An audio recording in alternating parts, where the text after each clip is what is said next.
It's good to be here. Thanks for coming. I'm going to talk about, I think, 6 things. First of all, I want to say thank you to the Institute. It is an amazing opportunity and made some really great friends and thought things and heard things I never would have thought or heard before. So it feels very lucky to be here. Very lucky. I kept wanting to make a joke about something like, and I'm so glad now it's a 3-year fellowship.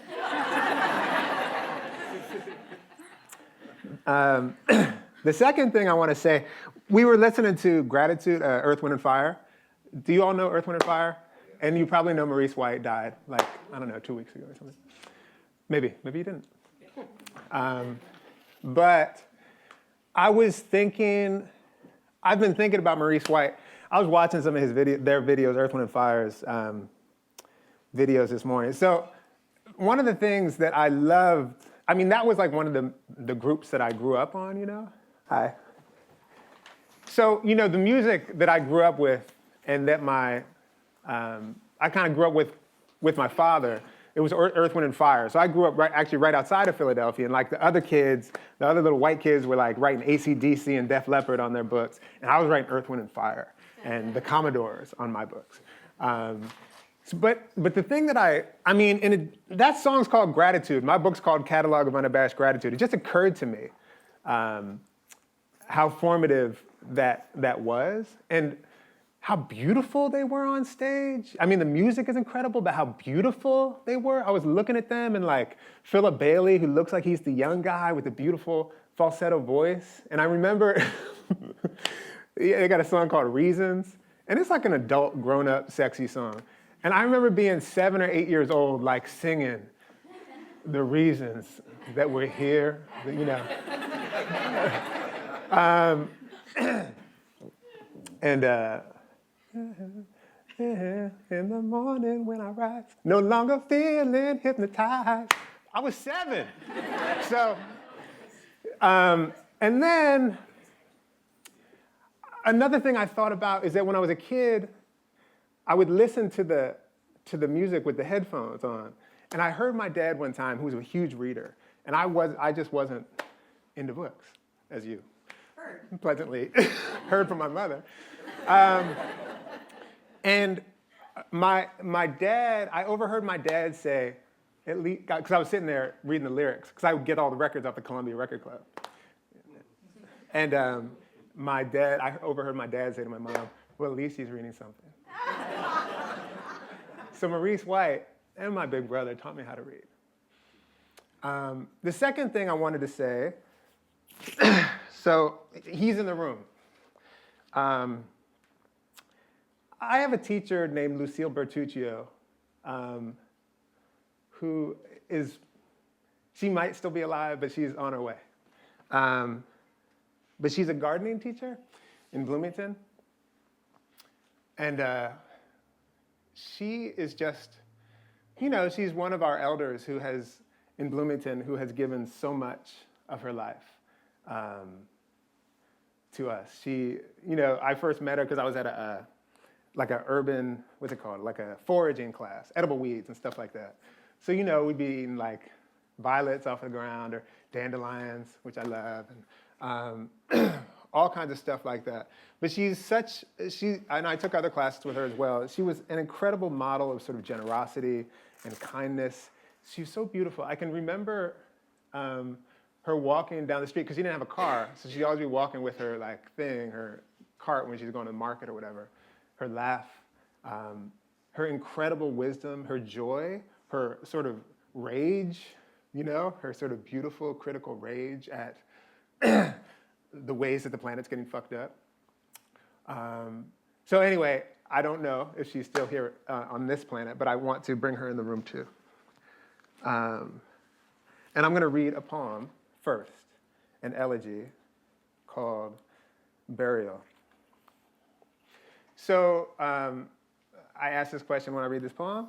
Has anyone done anything with their placenta?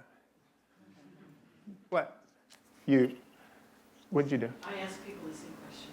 Oh, you do? How come? Because it's part of it. Oh, okay. It's part of the work I do too. Yeah, okay. Yeah. Did anyone do anything neat with their placenta besides just, I don't know what you do with it if you don't do something neat with it? Did anyone plant a tree with it? Okay. Thank you. You're right. It's called burial. You're right. The fertilizer's good. It wasn't a gang of dullards came up with chucking a fish in the planting hole, or some midwife got lucky with the placenta. Oh, I'll plant a tree here. And a sudden flush of quince and jam enough for months. Yes, the magic dust our bodies become cast spells on the roots about which someone else could tell you the chemical processes, probably someone in this room. But it's just magic to me. Which is why a couple springs ago, when first putting in my 2 bare root plum trees out back, I took the jar which has become my father's home, and lonely for him and hoping to coax him back, for my mother as much as me, poured some of him in the planting holes, and he dove in, glad for the robust air, saddling a slight gust into my nose and mouth, chuckling as I coughed, but mostly he disappeared into the minor yawns in the earth, into which I placed the trees, splaying wide their roots, casting the gray dust of my old man evenly throughout the whole, replacing then the clods of dense Indiana soil until the roots and my father were buried, watering it all in with one hand while holding the tree with the other, straight as the flag to the nation of simple joy of which my father is now a naturalized citizen. Waving the flag from his subterranean lair, the roots curled around him like shawls or jungle gyms, like hookahs or the arms of ancestors before breaststroking into the xylem. Lucille taught me that word. Riding the elevator up through the cambium and into the leaves where, when you put your ear close enough, you can hear him whisper, "Good morning." Where, if you close your eyes and push your face, you can feel his stubbly jowls. And good Lord, this year he was giddy at the first real fruit set and nestled into the 30 or 40 plums in the 2 trees, peering out from the sweet meat with his hands pressed against the purple skin like cathedral glass. And imagine his joy as the sun wizarded forth those abundant sugars, and I plodded barefoot and prayerful at the first ripe plum swell and blush, almost weepy, conjuring some surely ponderous verse to convey this bottomless grace. You know, oh Father kind of stuff.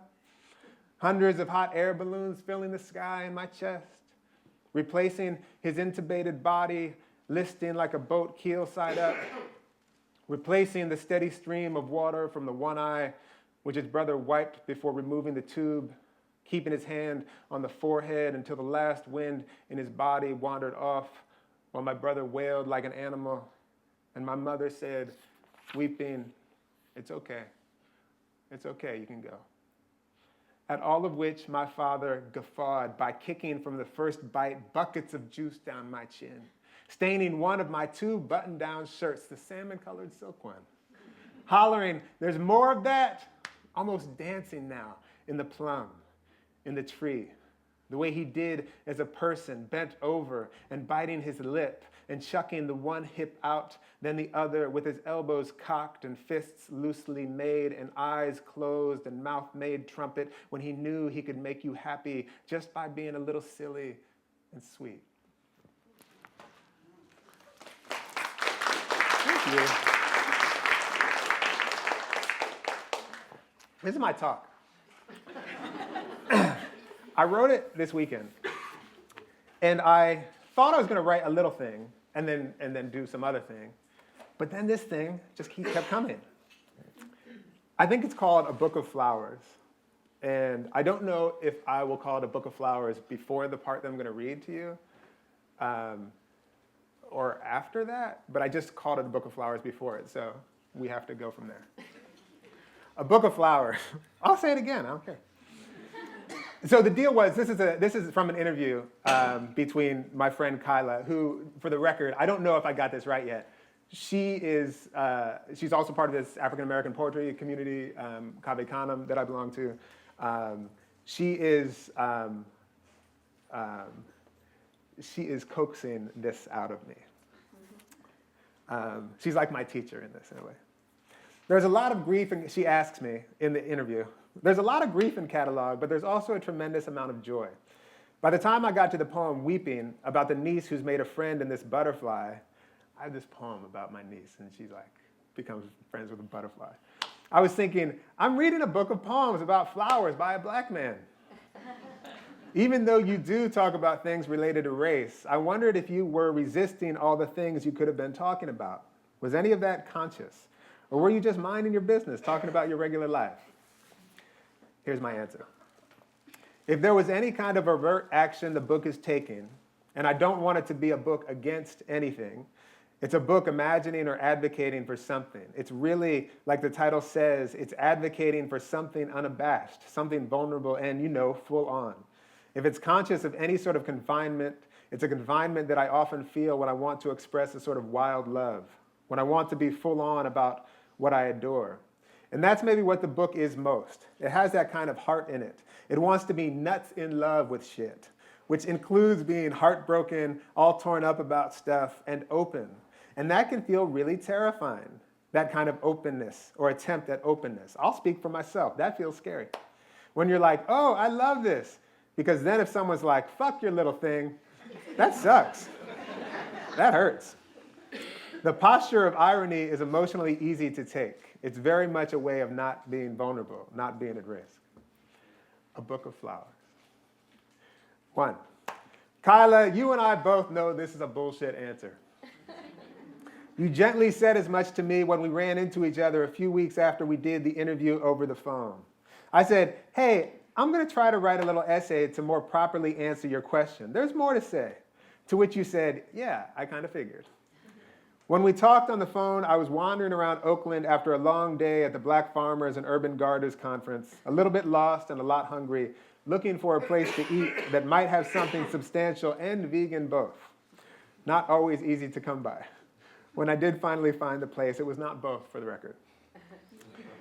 And when you asked me the question, I couldn't quite formulate what it is I wanted to say. That's because I didn't quite know what I thought. Or maybe more accurately, I didn't know I knew what I thought. Though I did, of course I did, know what it means to be a black man writing a book of poems about flowers, as you say. Though, Kyla, there are many other things in my book. Thank you very much.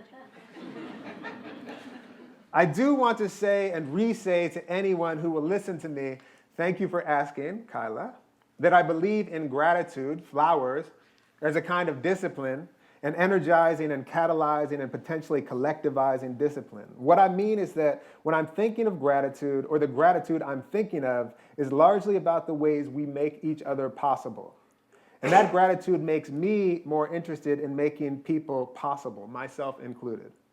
Barbara Ehrenreich wrote a pretty compelling, I'm sick of all this gratitude piece in the New York Times that kind of flayed the I'm so grateful for my Lexus SUV stuff floating around that I associate with Palm Springs or something, even though I don't actually know where that is. I'm so grateful for my beautifully manicured garden, etc. So that's very far from what I'm talking about, as you know. I mean, how lucky it is to have one of those Valentine's Day cards that plays a recording and a song, this one belting out the Supremes, I Hear a Symphony, and your murdered pal's voice telling you, Ross, I love you like an old Motown record. How lucky to have been allowed to care for your dying father after years of hardly being able to talk to each other, to open his water bottles when he couldn't open them for himself, to scramble him a couple eggs and convince him to eat it. How lucky to take a phone call during your graduate workshop from an unfamiliar number, which was your pal calling from the psych ward the day after a suicide attempt. How lucky to have done a beautiful thing in your life, to have loved something, to have touched with your hands this earth, to have been loved, to have escaped. None of which, and Lord, I hope it's in the poems, implies evasion of sorrow or pain. None of which, Lord knows, implies not looking back, not reaching back. No, I mean across, not reaching across. If there's anything interesting to me about the poems, it's that they are motivated by precisely the desire to reach across, which is exactly what metaphor means after all. Have you seen the moving trucks in Greece emblazoned with the word metaphores? My poems would be stupid little things to me if they didn't reach your way. Who has the time? But you said flowers, so let's talk flowers. For instance, the mighty dandelion, which in my garden is common enough for my buddy to have actually said, whoa, man, I've never seen so many dandelions in my life. and which is edible top to bottom and paints the asses of honeybees gold to boot? Who thinks of the arugula blossom, papery, peppery, with somehow a kiss of sweet at the end? And 2, the false indigo blooms. Who knows the false indigo? Oh, yeah. Well, you'll understand me then.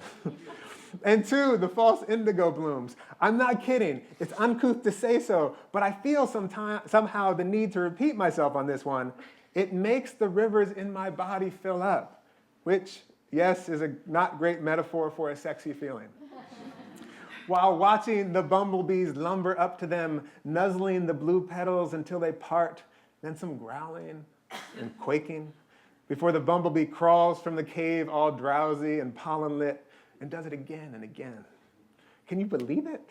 How lucky for the precise funk of the pear tree blooms, from beneath the bloomers of which tumbles an animal scooting in currents through the late spring air. You should by now have wrinkled your nose and thought poorly of me and waved your dusty copy of Sir Benedict Crumberbatch's Craft of Good Writing, first edition, in my direction at how mixed my metaphors become in this place.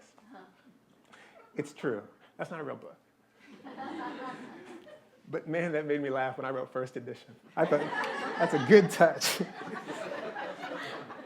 I'm guessing if you came to my garden with me, it might happen to you.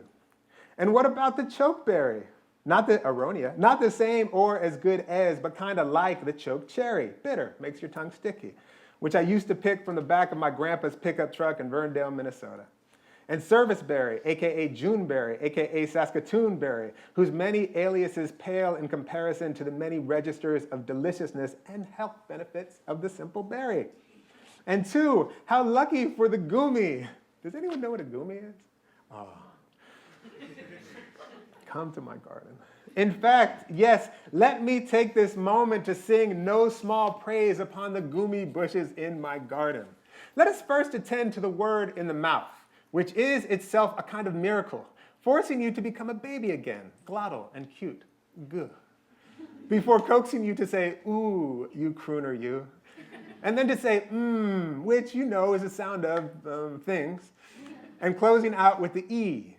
That's a happy sound.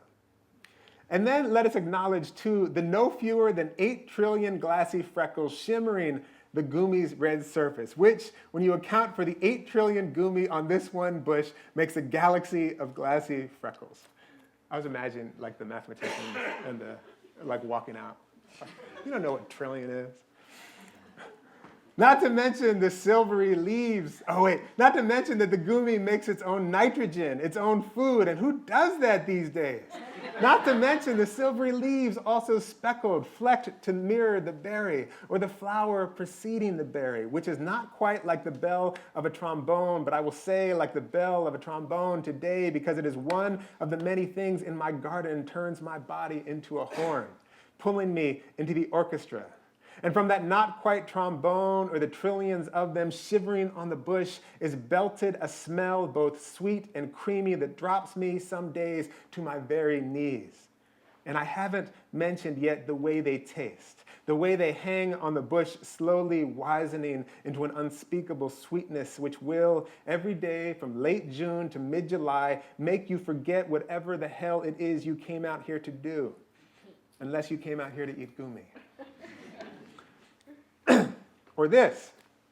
I have a good friend named Ginger, a neighbor's tortoiseshell cat. And she drops by daily. And she likes to hop onto my shoulders when I'm bent over in the garden so as to differently see her world. Usually she gets up there and she likes to mosey out onto the gangplank of my arm, wrapping her front legs around it, smushing her face into my bicep, and hurting me a little bit with her claws. Gingy has a weird and imposing swagger, a slight leftward cast to her trot. Maybe because of all the time she spends huffing the catmint in my garden, her little white paunch swaying beneath. And when she turns the corner to my alley come April or May, which in southern Indiana is the season of fledglings and baby bunnies and such, her appearance will set off a cacophony of chirps and whistles and screams like something out of a Western or something. I'm thinking now of an Eddie Murphy skit in which his mother becomes with her slipper like Clint Eastwood. One of these days, I saw through the front window Ginger come trotting toward my house across the street with a murderous look in her eye, and I thought, uh-oh. And when she got close, I saw she had in her mouth a baby bunny, kicking its cute, long, cute bunny feet. I was mostly naked and barefoot when I ran outside and startled Ginger just by slamming open the screen door and yelling, "Let the bunny go!" Ginger dropped the cute little guy, and it scampered off a few feet before being recovered again. Then I threw a rubber clog that was laying in a bee balm and sage at Ginger, a more aggressive version of distraction, just clipping her ear. And the bunny this time made a good getaway, maybe had a full second or two, while Ginger looked first at the clog and then at me. Really? Did you really just throw your size 14 crock at me? Then she added, looking back over her shoulder as she began her pursuit, "Don't you know how stupid you look in those things?" The bunny bolted down the hill in front of my house, and Ginger bolted after it, and I bolted after them both, barefoot and in my underwear. The bunny made a hard right and boogied up the sidewalk, and though the bunny was quick, it was not Ginger, who closed on it almost immediately until, I kid you not one but two blue jays dive-bombed her, screaming the whole way down, which did, in fact, distract Ginger enough that the bunny scooted away, crossing the street in the fastest hops of her new life before skidding into a thicket. Gingy looked up into the sky with her paw over her face. The jays were convincing. They are nasty, if pretty, little fuckers. Defending herself against another attack. And after Gingy saw the jays perched back up in the crabapple tree, their chests flared up and their wings reshuffling like switchblades clicking shut and sliding back into pockets, she looked around for the bunny, which was by now in the next county. Then Gingy, after sniffing and then licking first one paw, then the other, the way sometimes basketball players will look at their hands when they've missed a couple easy shots in a row. I like that metaphor a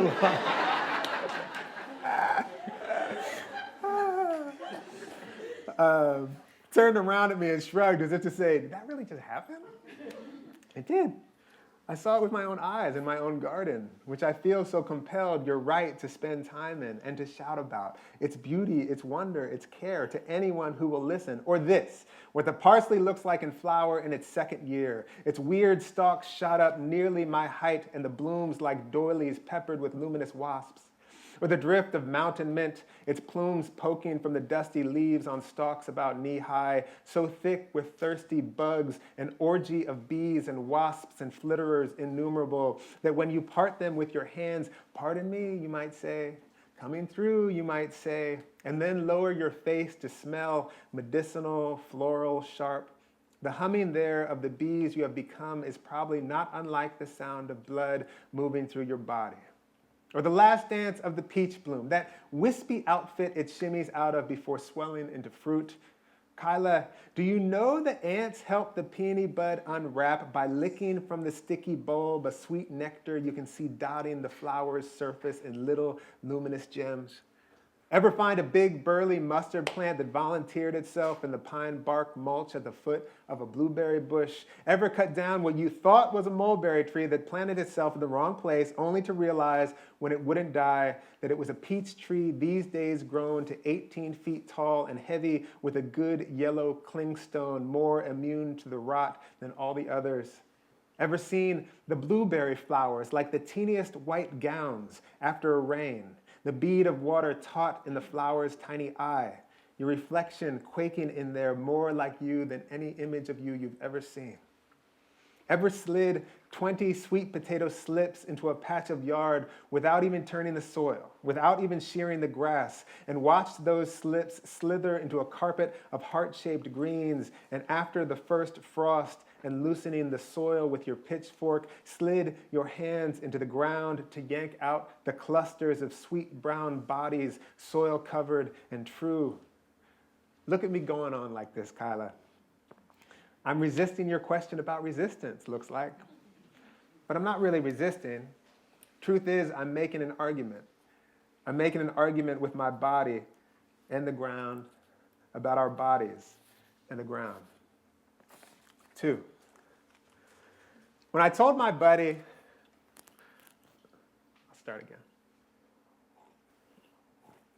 again. When I told my buddy, the poet and essayist and beat maker and dancer Patrick Rosal, that I was trying to answer your question in a less bullshit way and thought there might be a way to do it through the garden, through the ground, he sent along a little entry in an essay he's writing.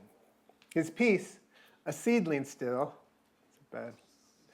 is ostensibly about being mistaken for the waitstaff, despite being dressed nothing like the waitstaff, by a white lady at table 24 at the National Book Awards ceremony, which is held at a place called Cipriani's, where that night they served beef cheeks. Pat was there that night to celebrate a few of his friends, who also happened not to be white, being nominees or judges. You know, to celebrate how far we've come. I think she asked him to refill her wine glass or something. He paid about $250 for the pleasure. This is what he sent along. So maybe you'll get this, but he had a really nice suit, but it was really cheap. This two-piece, inexpensive. This two-piece fits me nice and slim, tapered along the sides, the sleeves long enough for me to flash a bit of French cuff. Just snug in the shoulders with the lapel's gentle slope to the simple double button. Black, classy, and polyester. The suit is $90. Okay, $105 with the inseam hemmed. That's one decent night of drinks in Manhattan. It's an expensive bottle of wine or a used TV. It's an Amtrak ticket round trip from Philly to New York Penn. It's a used parlor guitar with a cracked tuning peg. It could buy me enough cush to get me lifted twice a week for 3 months. But I'm buying this suit right here to go to cheer hard for some friends who are being celebrated at the National Book Awards. Black tie, the invite says. My seat at the table cost me almost 2.5 times the price of my suit. I pay up because I want to be in the room to dap my brothers and sisters up. Get it? The word style is cousin to stylus, to etch, or to engrave. And so it is a way to inscribe oneself upon the world, but also a way to dig, to delve into, to investigate. Style is then an inquiry, to engrave. Style, furthermore, is a way to carve a place, a hole into some landscape. It is a way to prepare the earth for the body. That's Pat's part. And I might take this lyric etymology one step further or build a little addition onto it with your and Pat's permission. Because style is also a way of looking. Both Pat's looking good in his off the rack. I saw him, and the way he looked was real clean, sharp enough to cut you. In fact, he killed me in my corny-ass tux. And a particular way of looking, of seeing, which a book about flowers might be. How you look and how you look. How you look and how you look. So the words look, or another hop here, see, might also be a mode of inscribing oneself upon the world, or out of it. It might be also a kind of engraving, or digging, which might also be a kind of shoveling. And you know where this is going. How you see, or what you see, depends on the ground. You cannot engrave, in other words. You cannot dig, in other words. You cannot prepare the earth for your body without a proper and true ground. Maybe this book of flowers is a preparation for the ground I wish to enter.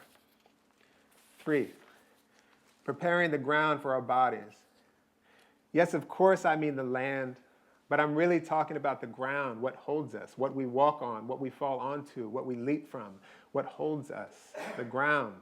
Or in a painting, that against which the marks are made, in a Franz Klein painting, the big industrial swipes of black arguing with or emerging from or even resisting the creamy surfaces. Gestures legible because of the ground, dependent upon the ground, or better yet, a Glenn Lagan painting. The Zora Neale Hurston quote in black text on a white surface, I feel most colored when I'm thrown against a sharp white background. And if there are these physical or visual grounds, the grounds of an image, I'm really curious about the grounds of our imaginations and the ground that is implied or assumed by the word resistance in the context of your question and some other similar questions I've gotten about this book. What are you resisting in your book of flowers, black man? Turns out I might be kind of resistant to the word resistance. I'm resistant to the word resistance because what I hope I'm doing actually is imagining a ground different than the one the question presumes. Because the ground that question presumes is something I refuse to abide. On that ground, which is perhaps simply descriptive of an America, which is, for the record, like everything, fleeting, let's call it an American ground, upon which black people are not actually people. And sometimes it feels that if an America grants that if we are people, that it also imagines that our natural condition is pain, is suffering, is turmoil, is indignity, is death. It's big business, our suffering, our death. All kinds of people dance to it. All kinds of people fuck to it and fall in love to it. People hold hands in darkened theaters to it, weeping and entering a ground. People grow up to it. We'll feel nostalgic for it, for our death. It's the best TV series of all time. It's got the best beat. Sometimes it seems to me that a black person becomes more legible in this particular American ground the closer they are to being dead. Wait, I have to watch this murder one more time. And whoa, there goes another. That is the ground. I hear myself say it among friends, so I'll say it to you right now, that they would like us to believe in. They would like us to believe, I sometimes believe, watching Walter Scott being shot again and again on the news when any child could see, watching Tamir Rice be murdered again and again, that our natural state, our natural condition, our ground is pain, if not death.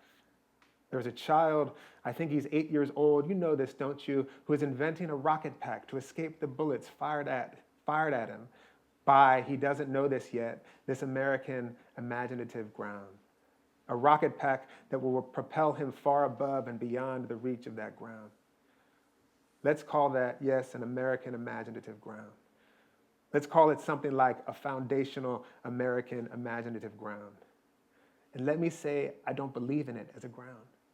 And consequently, I don't believe in it as something to be resisted. I just believe it's a persistent and abhorrent disruption to the actual ground being what I hope my book, A Black Man's Book of Flowers, might look at. Or, since Cornelius Eady says it better in his poem, Gratitude, yes, I am a copycat, than I could ever hope to, quote, I'm a brick in a house that is being built around your house. Or to stay kind of on topic, I'm a flower in a garden being planted around your garden. A fervent and raucous mint.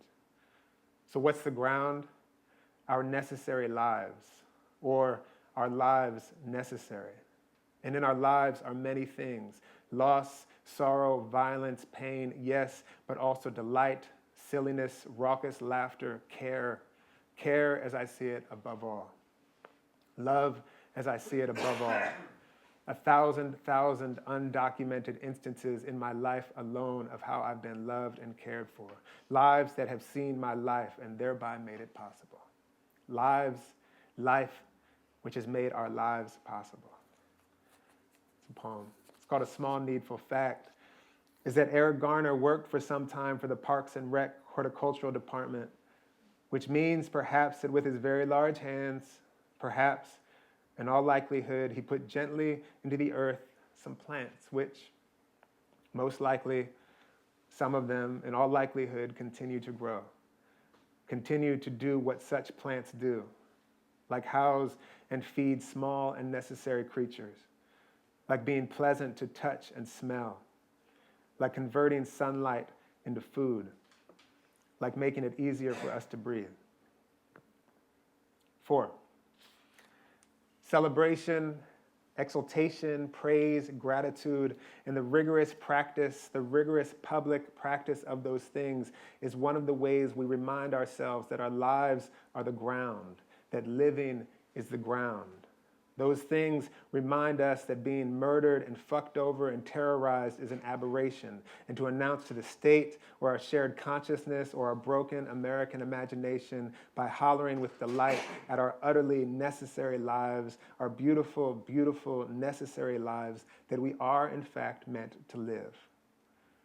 And so, Kyla, this book about flowers by a black man, you knew all along, I suspect, sorry, I can be long-winded sometimes, was both utterly conscious, I knew what I was and wasn't saying, and what perhaps I'm expected to be saying, And it was just me minding my business, talking about my life, my life.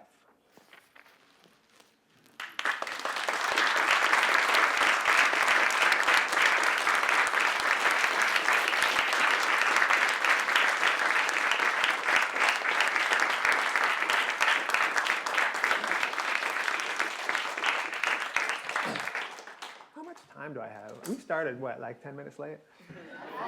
5? 13 minutes late? Why? What do you want to do? I want to read a poem. Sure. Okay.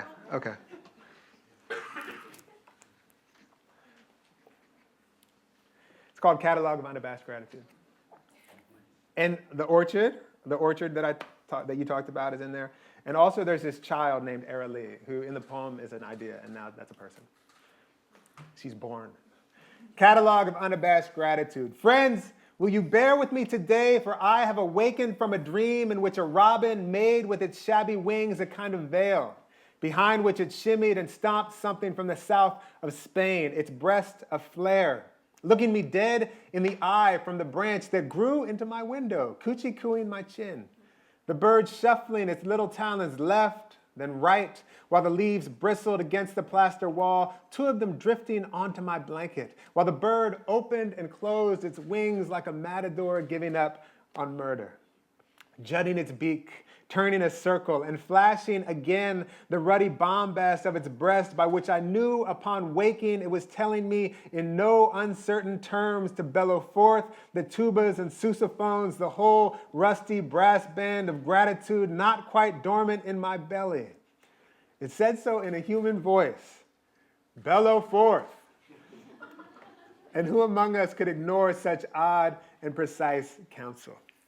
Hear ye, I am here to holler that I have hauled tons, by which I don't mean lots, I mean tons of cow shit, and stood ankle deep in swales of maggots swirling the spent beer grains the brewery man was good enough to dump off holding his nose, for they smell very bad. But make the compost writhe giddy and lick its lips, twirling dung with my pitchfork again and again with hundreds and hundreds of other people. We dreamt an orchard this way, furrowing our brows and hauling our wheelbarrows and sweating through our shirts. And less than a year later, there was a party at which trees were sunk into the well-fed earth, one of which, a Liberty apple, after being watered in, was tempted by a baby barefoot with a bow hanging in her hair, biting her lip in her joyous work. And friends, this is the realest place I know. It makes me squirm like a worm. I'm so grateful. You could ride your bike there or roller skate or catch the bus. There's a fence and a gate twisted by hand. There's a fig tree taller than you in Indiana. It'll make you gasp. It might make you want to stay alive even. Thank you. And thank you for not taking my pal when the engine of his mind dragged him to swig fistfuls of Xanax and a bottle or 2 of booze. And thank you for taking my father a few years after his own father went down. Thank you, Mercy. Mercy, thank you. For not smoking meth with your mother. Oh, thank you for leaving and for coming back. And thank you for what inside my friend's love bursts like a throng of roadside goldenrod gleaming into the world, likely hauling a shovel with her like one named Aralee ought, with hands big as a horse's, and who, like one named Aralee ought, will laugh time to time till the juice runs from her nose. Oh, thank you for the way a small thing's wail makes the milk, or what once was milk in us, gather into horses huckle-buckling across a field. And thank you, friends, when last spring the hyacinth bells rang and the crocuses flaunted their upturned skirts, and a quiet roved the beehive, which when I entered were snugged 2 or 3 dead, fist-sized clutches of bees between the frames, almost clinging to one another. This one's tiny head pushed into another's tiny wing, one's forelegs resting on another's face, the translucent paper of their wings fluttering beneath my breath, and when a few dropped to the frames beneath, honey. And after falling down to cry, everything's glacial shine. And thank you, too. And thanks for the corduroy couch I have put you on. Put your feet up. Here's a blanket, a pillow, dear ones, for I think this is going to be long. I can't stop my gratitude, which includes, dear reader, you, for staying here with me, for moving your lips just so as I speak. Here is a cup of tea. I have spooned honey into it. And thank you, the tiny bee's shadow, perusing these words as I write them. And the way my love talks quietly when in the hive, so quietly, in fact, you cannot hear her voice, but only notice barely her lips moving in conversation. Thank you, what does not scare her in me, but makes her reach my way. Thank you, the love she is, which hurts sometimes. And the time she misremembered elephants in one of my poems, which, here they come. Garlanded with morning glory and wisteria blooms, trombones all the way down to the river. Thank you, the quiet in which the river bends around the elephant's solemn trunk, polishing stones, floating on its gentle back, the flock of geese flying overhead. And to the quick and gentle flocking of men, to the old lady falling down on the corner of Fairmount and 18th, holding patiently with the softest parts of their hands her cane and purple hat, gathering for her the contents of her purse and touching her shoulder and elbow. Thank you, the cockeyed court, on which in a half-court 3-on-3, we old heads made of some runny-nosed kids a shambles. And the 61-year-old, after flipping a reverse layup off a backdoor cut from my no-look pass, to seal the game, ripped off his shirt and threw punches at the gods and hollered at the kids to admire the pacemaker's scar grinning across his chest. Thank you, the glad accordion's wheeze in the chest.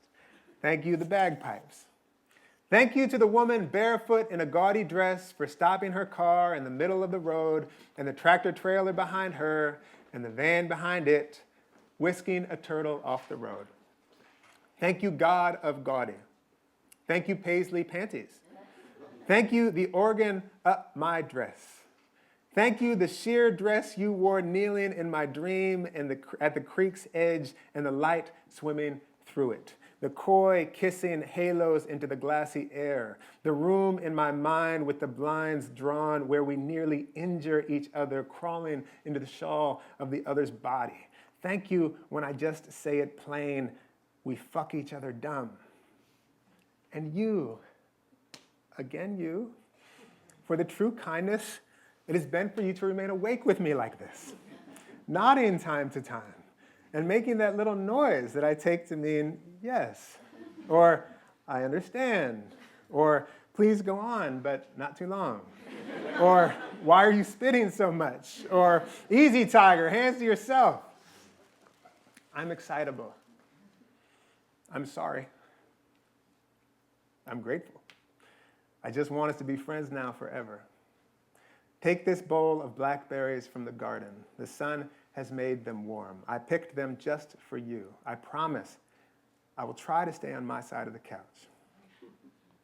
And thank you, the baggie of dreadlocks I found in a drawer while washing and folding the clothes of our murdered friend. The photo in which his arms slung around the sign to the Trail of Silences. Thank you, the way before he died, he held his hands open to us. For coming back in a waft of incense or in the shape of a boy in another city looking from between his mother's legs, or disappearing into the stacks after brushing by, for moseying back in dreams where, seeing us lost and scared, he put his hand on our shoulders and pointed us to the temple across town. And thank you to the man all night long hosing a mist on his early bloomed peach tree so that the hard frost not waste the crop, the ice in his beard, and the ghosts lifting from him when the warming sun told him, sleep now. Thank you, the ancestor who loved you before she knew you by smuggling seeds into her braid for the long journey, who loved you before he knew you by putting a walnut tree in the ground, who loved you before she knew you by not slaughtering the land. Thank you, who did not bulldoze the ancient grove of dates and olives, who sailed his keys into the ocean and walked softly home, who did not fire, who did not plunge the head into the toilet, who said, stop, don't do that, who lifted some broken someone up, who volunteered the way a plant birthed of the reseeding plant is called a volunteer, like the plum tree that marched beside the raised bed in my garden, like the arugula that marched itself between the blueberries, nary a bayonet, nary an army, nary a nation, which usage of the word volunteer familiar to gardeners the wide world made my pal shout, oh, and dance and plunge his knuckles into the lush soil before gobbling 2 strawberries and digging a song from his guitar made of wood from a tree someone planted. Thank you. Thank you, zinnia and gooseberry, Rudbeckia and pawpaw, Ashmead's kernel, coxcomb and scarlet runner, feverfew and lemon balm. Thank you, knitbone and sweetgrass and sunchoke and false indigo, whose petals stammered apart by bumblebees. Good Lord, please give me a minute. And moonglow and catkin and crookneck and painted tongue and seed pod and Johnny jump up. Thank you, what in us rackets glad, what glad rackets us. And thank you too, this knuckle-headed heart, this pelican heart, this gap-toothed heart flinging open its gaudy maw to the sky. Oh clumsy, oh bumblefucked, oh giddy, oh dumbstruck, oh rickshaw, oh goat twisting its head at me from my peach tree's highest branch, balanced impossibly, gobbling the last fruit, its tongue working like an engine, a lone sweet drop tumbling by some miracle into my mouth like the smell of someone I've loved. Heart like an elephant screaming at the bones of its dead. Heart like the lady on the bus dressed head to toe in gold, the sun shivering her shiny boots, singing Erykah Badu to herself, leaning her head against the window. And thank you the way one time my father came back in a dream by plucking the 2 cables beneath my chin like a bass fiddle string and played me until I woke singing. No kidding, I was singing and smiling. Thank you. Thank you, stumbling into the garden where the Juneberry's flowers had burst open like the bells of French horns. The lily my mother and I planted oozed into the air. The bazillion ants labored in their earthen workshops below. The collard greens waved in the wind like the sails of ships, and the wasps swam in the mint bloom's viscous swill. And you, again you, for hanging tight, friends. I know I can be long-winded sometimes. I want so badly to rub the sponge of gratitude over everything, including you, which is awkward. The little soap running into your hoodie or down your collar. Soon it will be over, which is what the little girl in my dream said, holding my hand, pointing at the roiling sea and the sky, hurtling our way like so many buffalo, who said, it's much worse than you think, and sooner. To whom I said, no duh, child in my dreams. What do you think this singing and shuddering is? What this screaming and reaching and dancing and crying is, other than loving what every second goes away? Goodbye, I mean to say, and thank you. Every day. Thank you.